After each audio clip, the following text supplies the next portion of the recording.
after speaking with another officer on scene, you are going to end up going to jail tonight, okay? Why? Nah, put the phone down. Turn No, around. hold on. Turn around. Turn around, put your hands down, figure out it.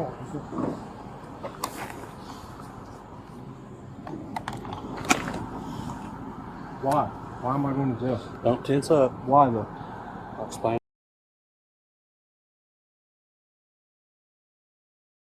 When an officer forgets the Constitution and the fact that your basic rights exist, someone has to keep score. And that's what we do here on Dr. Audit. Today we're examining a case that should concern every single person who drives a vehicle. Nathaniel Stevens, a sober driver, gets into a minor fender bender. A teenager backs into his car. Routine stuff. But what happens next? An officer named Michael Bell shows up and somehow decides that Stevens is the problem. Now, I've reviewed a lot of body cam footage over the years. I've seen officers get it right, and I've seen them get it catastrophically wrong. What we're about to break down together involves constitutional misrepresentations and procedural violations so significant that this officer lost his job. The Fourth Amendment, the Sixth Amendment, field sobriety tests. We're going through all of it. If you love watching officers get held accountable, hit that subscribe button and help us keep score. Okay. If I get a PBT, we blow into it? Yeah, absolutely. Okay. And then I can go? No, not yet. I'll get it in just a minute, bud.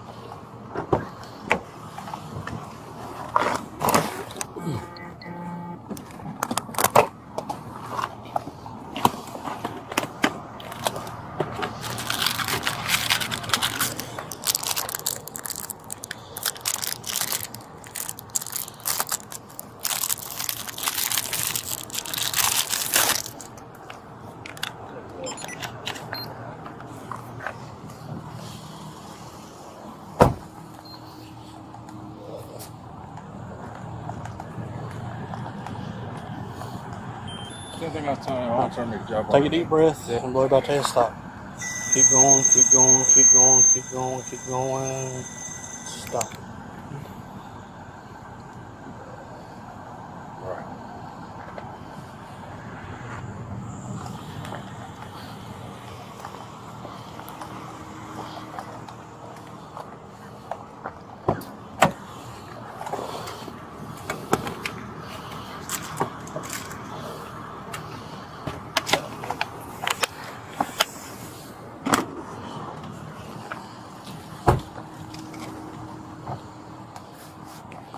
Alright, are you going to participate in any other kind of testing?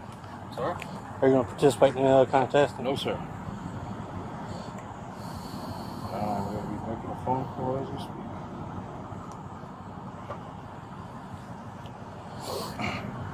What's your name? Bell, it's right here. Okay. What's your name? Sergeant Hall. Okay. If he shows up, he's a witness, so he can't represent you anyway.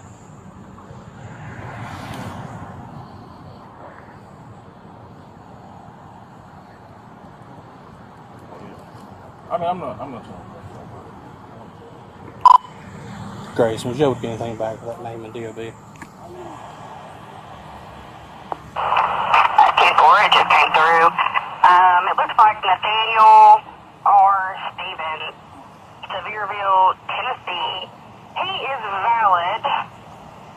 Negative 29. 10. If it'll make this job easier, I really don't give a fuck. It's not that big a deal. Alright. I mean, shit. Actually, I'm not. You're making this a big deal. No, because out of this is nothing. my. No, I'm not.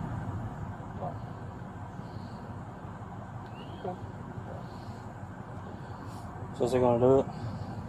I don't think so. You did leave the scene of an accident. So, So if I do them, are we good? Like, And if you're not impaired, you'll pass Brother, the I test, swear to God and I'm then not. everything's fine. okay, But if not, then we have to.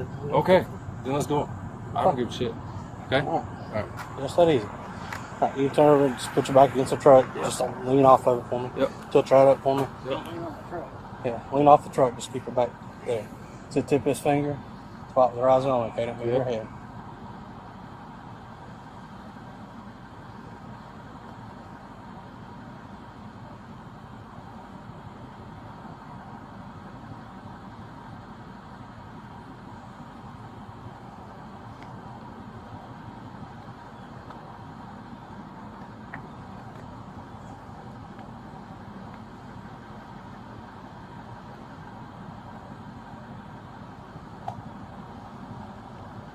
Now you got me nervous. Performing these tests under nerves won't work. Okay. Sorry, I just closed my eyes.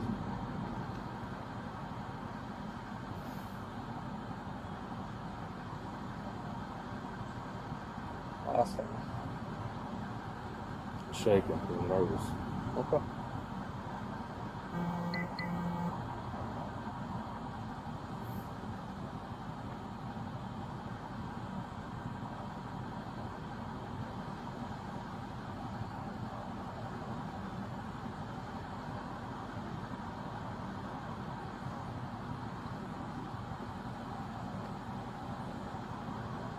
We good? I'm all, That's it enough right here? Yeah. I'll go straight up.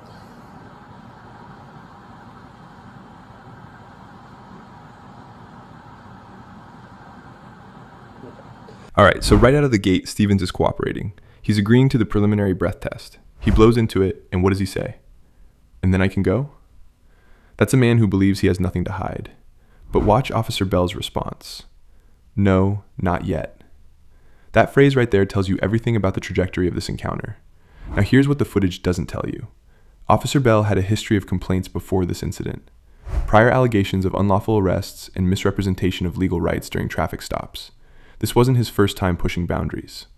And then we get this gem. Bell tells Stevens that if his attorney shows up, the attorney becomes a witness and can't represent him. That is flatly false. Under the Sixth Amendment, you have the right to counsel. An attorney observing a field sobriety test does not automatically become a witness who's disqualified from representation. That's not how the law works. That's intimidation dressed up as legal advice. Stevens is shaking.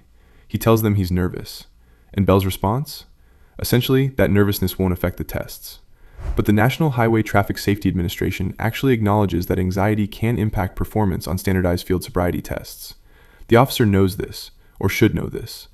So with these tests, nerves, tiredness doesn't play any play into it. What I'm definitely nervous. Okay, so what I'm looking for is involuntary move of the eyes. Nervousness, drowsiness, it's not something you can practice. What it does is something in your system that causes it, and it's a sign of impairment. Okay, it's called horizontal gaze nystagmus. Yep. Okay. I'm seeing horizontal gaze nystagmus in her eyes. So, have you taken anything you should? Dude, I literally teach people how to work out. Okay. Like, no. My herbs that I take every day, you know? Okay. But you haven't had anything with? No. Hand on the Bible. Hey, William. So, long story short, I was leaving the house, and I was probably a couple houses down, and a guy was pulling in the driveway and backed out and hit me. And now, so I fucked up, you know what I mean, and kind of went to the store and got a pop and came back. Well, I'm down here, they're doing a police report, and now these guys are like, you know, I just had to take a breathalyzer, and they're doing all these tests, and they're trying to say I'm impaired, which I'm not. Well, I did, and this guy's trying to say that I'm being kind of iffy about these tests. I'm tired. I'm just fucking nervous. You know what I mean? I don't like cops. Like, I have nothing to hide from these fellers. You know, they seem like nice guys. You know, but I'm the one that got hit. You know, so I'm just kind of.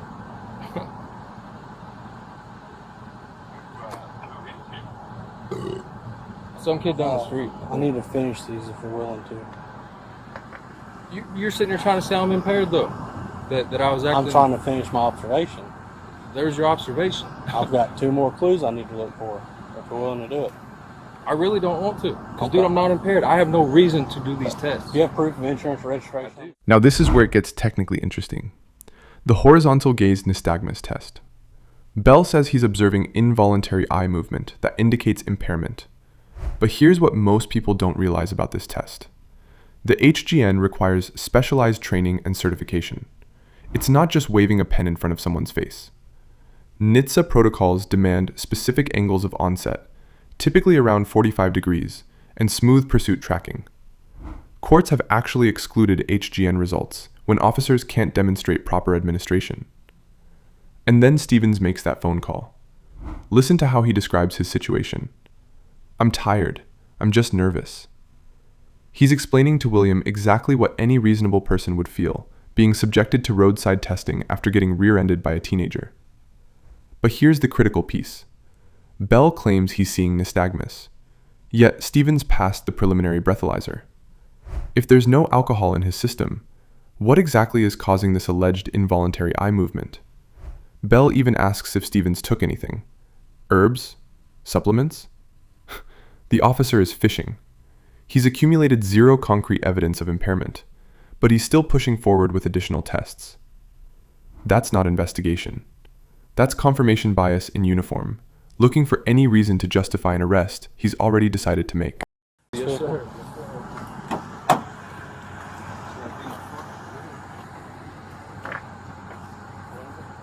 You getting his registration? Here's the insurance.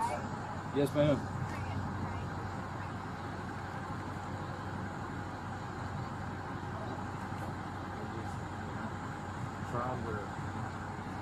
I need the registration, sir. I know. Yes, sir. Okay, I need the registration.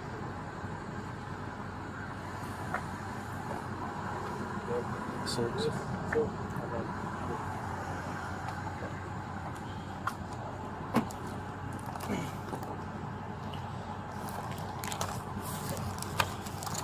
All right.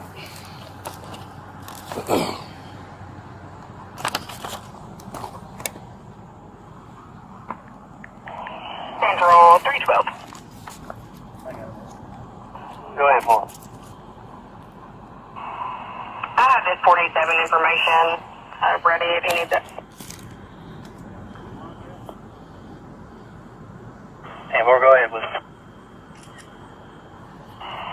Robert 0 King 042, Kozak expires 430 of 26 on a 2010 Toyota Tundra gray in color to a Christopher Isaac of Grayson. Insurance of yes, no stolen.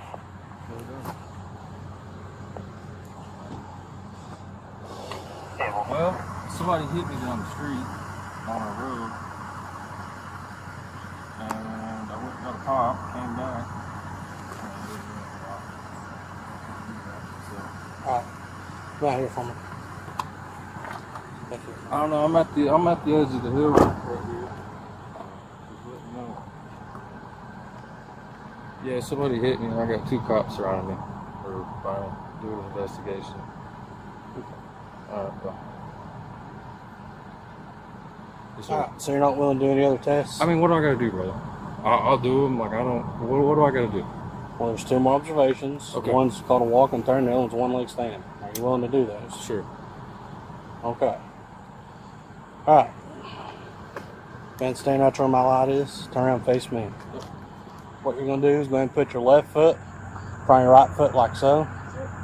Go ahead and put your left foot in front of your right foot. Don't start till I tell you to begin. We're going to keep our hands down to our sides. What you're going to do is you're going to take 9 heel-to-toe steps forward, keeping heel-to-toe, and you're going to count them per step. Okay, once you reach your last step, you're going to take a series of small steps and do 9 heel-toe steps back, okay? Okay, it's going to look like this. 1, 2, 3. I stop at 3, you will continue to 9, okay? Left foot planted, you're going to take a series of small steps. 1, 2, 3. You understand? 9 and 9. Okay. All right, you may Can you begin. say them out loud? Yes, sir. Okay. 1, 2, 3, 4, 5, 6, 7, 8, 9. Spin around.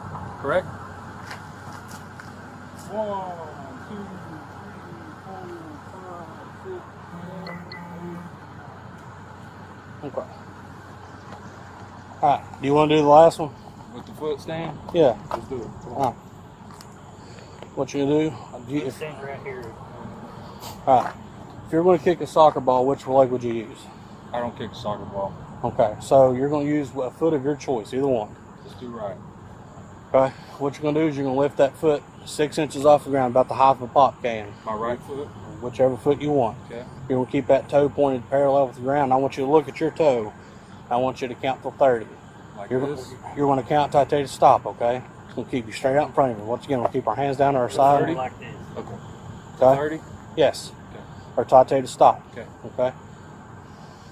Ready? Ready? Ready? Go. 1, 2, 3, 4, 5, 6, 7, 8, 9, 10, 11, 12, 13, 14, 15, 16, 17, 18, 19, 20, 21, 22, 23, 24, 25, 26, 27, 28, 29, 30. Okay. All right, man. Yep. So you've not had anything to... Brother, what do you think? I've told you this 8 times. I know what I think. Okay. I want to know what you think. I'll tell you what it is now. Okay. And I want your badge numbers whenever you guys are done. It'll be on the citation I'm going to give you. Good. Did you see that? He passed. He passed everything. Walk and turn executed properly. One leg stand held for a full 30 count without losing balance. And Bell's response? I know what I think. That statement right there tells you everything about this encounter. The tests aren't being used to determine impairment. They're being used to create a paper trail for a decision already made. Here's what the case law actually says. Under the Fourth Amendment framework established in Terry v. Ohio, the officer needs reasonable, articulable suspicion to detain. But to arrest, you need probable cause. Passing standardized field sobriety tests doesn't just fail to establish probable cause, it actively undermines it. And remember what Bell told Stevens earlier about his attorney becoming a witness if he showed up? That's not just wrong. That's a deliberate misrepresentation designed to isolate Stevens from legal counsel. The Sixth Amendment guarantees the right to an attorney, and no officer gets to redefine that protection on a roadside. What's particularly troubling is Bell's reference to qualified immunity during this encounter. He seems to believe the doctrine shields him from any accountability, but qualified immunity only protects officers who don't violate clearly established rights. Arresting someone who passed every sobriety test? That's exactly the kind of conduct courts have found unreasonable. Citation for what? I'll explain all that when I give it to you. Okay. Okay. Was it that hard? You know, we got No, two brother, extra- I'm not trying to be a dickhead. I got shit to do. I understand that, but Yes, here's sir. the thing. Based off, if you didn't do any kind of observation test, I had enough to arrest you and place you under arrest for DUI. Okay. Okay, so you'd have been going to jail. You would have got sued. That's qualified immunity. I wouldn't have got sued, but okay. You know, again, I'm going to go over and I'm going to write you a ticket. I'm going to finish getting their information. What's the ticket for? I'll explain it to you when I give it to Can you you. explain it now? No, I'll explain it to you when I give it to you. You're going to wait here, and I'll be right back with you. And there it is. Qualified immunity. I wouldn't have got sued. He actually said that out loud, on camera, to a citizen he's about to arrest without lawful basis.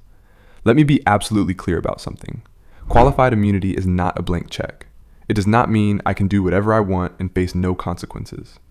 The doctrine established in Harlow v. Fitzgerald protects officers from civil liability only when their conduct doesn't violate clearly established constitutional rights. Bell is treating it like a force field. But here's what should genuinely concern everyone watching. Notice how he deflects every question. What's the ticket for? I'll explain it when I give it to you. That's not an officer confident in his legal footing. That's someone who knows his rationale won't survive scrutiny. And we now know from department records that Bell had prior complaints for exactly this pattern of conduct. Unlawful arrests, misrepresenting legal standards. This wasn't an aberration, it was a practice. The Fourth Amendment requires probable cause for an arrest. Stevens passed every test administered. Bell's own words reveal he decided on arrest before the test even began. That's not law enforcement. That's predetermined outcome seeking post hoc justification. Okay. Bro, did you get that insurance? So,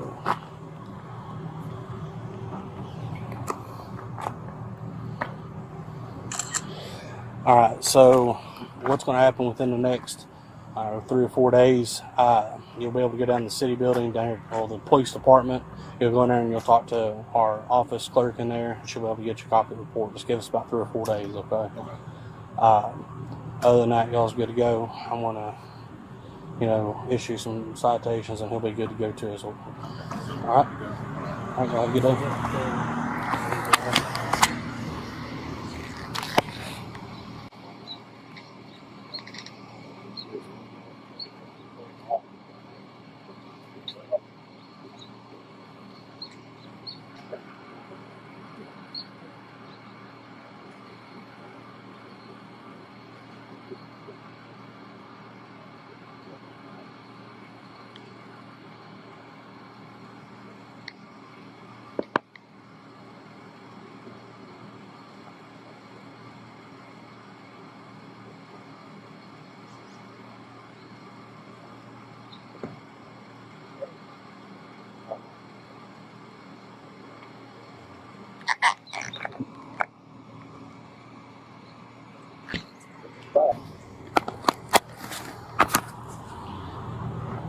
you should.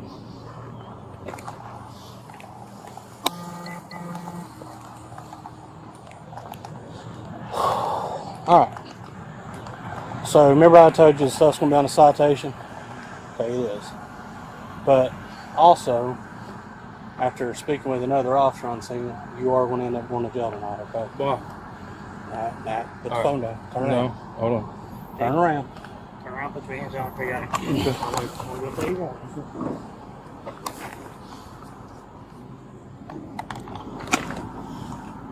Why? Why am I going to jail? Don't tense up. Why though? I'll explain that in a minute.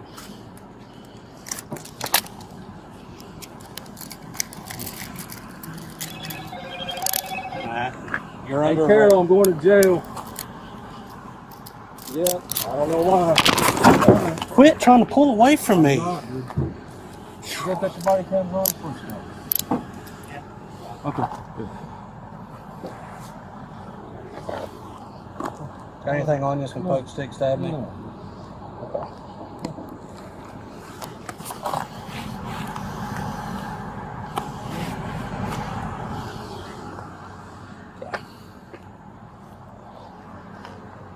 What's the point of the hat?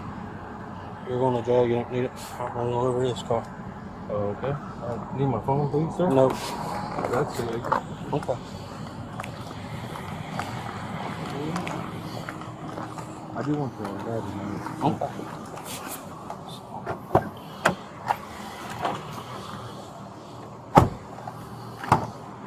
Have a seat for me. Watch your head. Watch this moment right here. You're going to end up going to jail tonight. No explanation. No probable cause articulated. Just a verdict delivered like a sentence he'd already written before Stevens took a single test. And then the vehicle impoundment. This is where Bell compounds constitutional violation with procedural abuse. Under Colorado v. Bertine, the Supreme Court held that inventory searches and impoundments must follow standardized department procedures. They cannot be pretextual. They cannot be punishment. Bell is impounding this vehicle not because policy requires it, but because he wants leverage. What strikes me most is the audio manipulation. He covered his microphone during that conversation with the other officer. Why would someone confident in their legal authority need to hide what they're saying? That's consciousness of wrongdoing captured in real time. The Grayson Police Department ultimately terminated Bell, and that termination was the correct outcome. But here's the broader lesson. When civil rights lawyer John Bryan's channel surfaced this footage in May 2026, the public outcry was immediate and justified. Because this case isn't an anomaly, it's a symptom. Departments nationwide are grappling with officers who treat constitutional rights as suggestions rather than requirements. Training isn't optional. Accountability isn't optional. The Constitution demands both. I can't believe I forgot mine. I thought it was going to be leaving in a few minutes. You didn't realize you was going to get hell over now.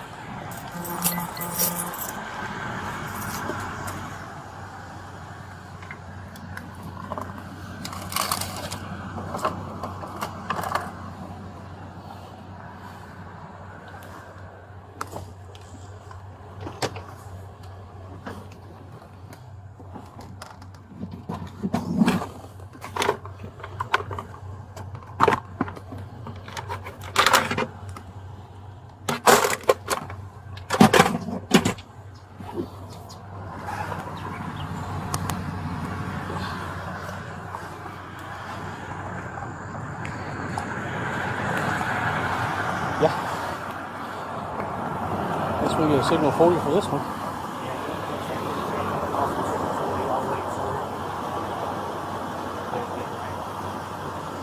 312, guys. 312. I'll have the Tennessee OLN 1015. If you would go ahead and start me the next signal 40 for the thunder. Copy that, stand by.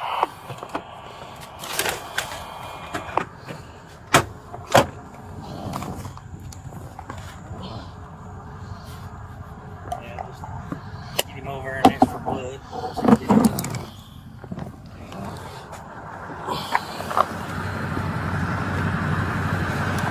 See whatever's in there is what he took back to the house. Say whatever's in there is what he's took and dropped off.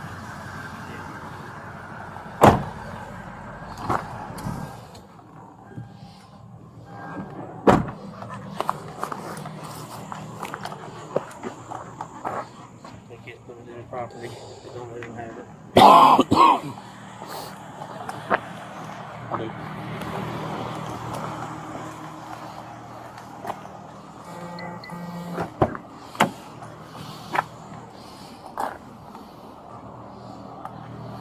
Who's this? Let's see what No clue. Alright, sir, so what's going to happen is you're obviously going to jail tonight. We're impounding your truck. So it'll be at the Grayson impound. The registered owner. I can't have my cousin. I live at the end of the street. No, it was using the commission of a crime, so it's going to the impound lot. Of crime. What Crime. crime? DUI. DUI? Yes. I'm not under the influence. Okay. Bullshit. Is that literally what you guys are arresting me for? one of the reasons. For under what circumstance? What do you mean, what circumstance? Like what did I blow on the test? There's There you many go. more than that. Okay, That- I'll fucking test me. That's where we're going. We're going to go to Kenny's daughters where I'll read you some information, request to submit to a test your blood. Actually, I'm not doing shit without my lawyer. Okay, that's fine. Okay. But I still got to take you down there. Okay. So the registered owner of that vehicle, This is my cousin.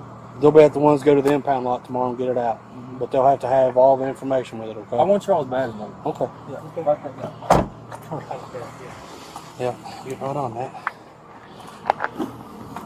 Do you know how to work these? Yes. You have to turn these off. Turn what off? These phones. Try to hold two buttons at once.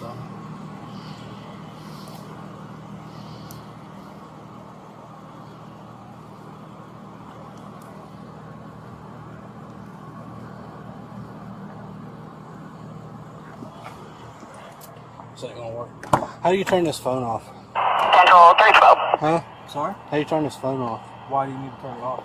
Save your battery? Go ahead. I need to hit the power button. I have Morgan en route for the Tundra. Right side. The power button right there. Yep. That would be it. Hold it. Fuck it, leave it. I mean, who cares? Just, it don't matter. Okay, I'll let it die. I just don't know if it's recording. I just don't know if it's recording. I'll leave it try. You can come get it out of there. Or wrap it up and try it out.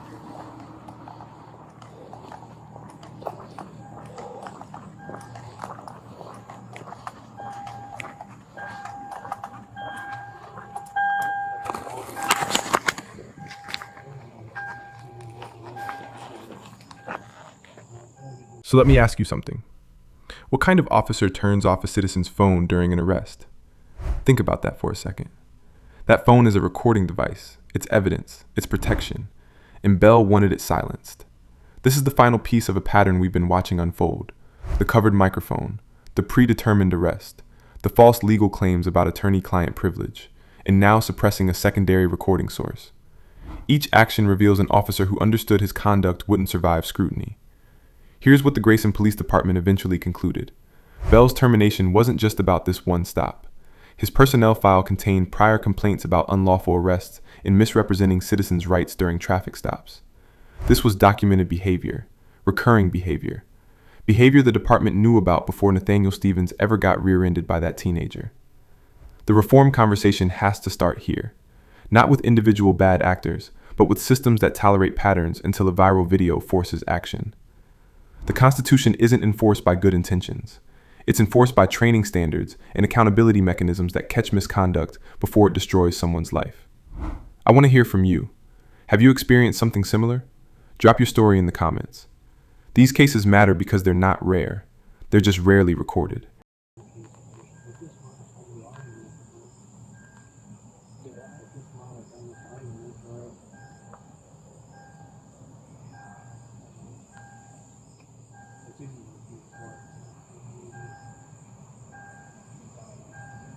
Probably better just get it.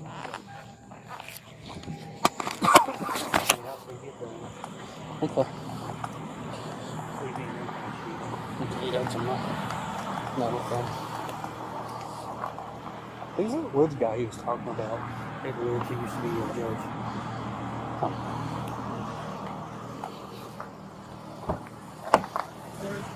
hurting my head. Do you have recently?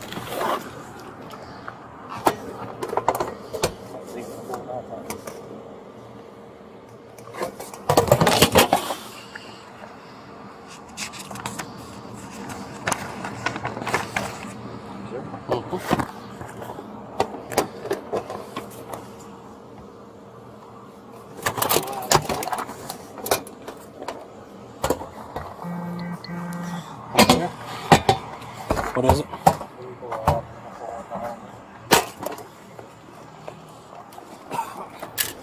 Hey, Carol, right there, that's the owner of the car. That would be her. That's somebody to it. That's somebody he knows. What is it? That is the owner of the truck. The guy in the car right there, that would be the owner of the truck. Well, it's going to the impound.